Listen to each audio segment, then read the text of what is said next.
আসসালামু আলাইকুম আমার প্রিয় ইউটিউবের দর্শক ভাই বোনেরা, আশা করি সবাই ভালো আছেন। সবাইকে আমার গার্ডেন চ্যানেলের পক্ষ থেকে জানাই অনেক অনেক শুভেচ্ছা। আজকে বাগানে আসলাম একটা কাজ নিয়ে। আমার লাউ গাছকে আজকে একটা খাদ্য দেব। সপ্তাহে একদিন করে আমি লাউ গাছে খাদ্য দিয়ে যাই।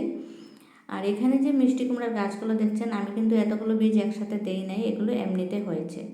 এগুলো যে সরাবো তাও আমার কাছে জায়গা নেই, তাই এখানেই আছে। তারপরে এই যে আমার লঙ্কা গাছটা, এগুলো মূলার বীজ দিয়েছিলাম, মূলার বীজগুলো খুব সুন্দর করে হয়েছে।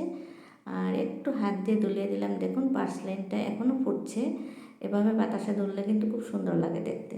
আর এখানে রয়েছে আমার করলা গাছ, বেশ ভালোই গ্রো হয়েছে। আমি কিছু করলা গাছ আবার দিয়েছি গরম শীতের দিনেও। করলা কিন্তু 12 মাসই হয়। এখানে দিয়েছি এই ফ্রুটের ক্যারেটে, আবার ওখানে বস্তাতে দিয়েছি। আর এই যে দেখুন খাদ্যটা আমার লাউ গাছের, এগুলো হচ্ছে শুকনো গোবর সার।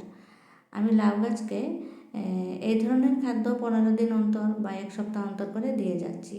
তারপরে দেখা যাক লাউ হয় কি না। লাউ নিশ্চয় হবে। লাউ গাছকে কিন্তু যত্ন নিতে হয়, অন্যান্য গাছের চেয়ে লাউ গাছটা একটু বেশি যত্ন চায়। তাই সব সময় লক্ষ্য রাখতে হয় কখন খাদ্যের প্রয়োজন। লাউ গাছের বয়স যখন 1 মাস হয়ে যায়, তখন এই খাদ্যটা সপ্তাহে একদিন করে দিতেই হয়। আর ছোট থাকতে একটু কম করে দিলে হয় খাদ্য। প্রথম মাটি মিক্সিংয়ের সময় তো আমরা গোবরের সার, কম্পোস্ট, হাড় গুঁড়ো এগুলো দিয়েই দিই। তারপরে এইভাবে 15 দিন বা 1 সপ্তাহ অন্তর অন্তর দিলে হয়। লাউ গাছের গোড়ার মাটিটা একটু সরিয়ে নিয়ে তারপরে আমি শুকনো ঝরঝরে একদম গোবরের সারটা দিয়ে দিলাম। এই যে দেখুন আমি কীরকম বেডে গাছটা লাগিয়েছি। এটা হচ্ছে একটা মাছের বেড, মাছের বাক্স। এটাতে আমি লাউ গাছ দিয়েছি। আর লাউ গাছটা অলরেডি মাচায় অনেক দূর ছড়িয়ে গেছে। আর এই যে পচা মরা পাতাগুলো, এগুলো কিন্তু ফেলে দিতে হয়।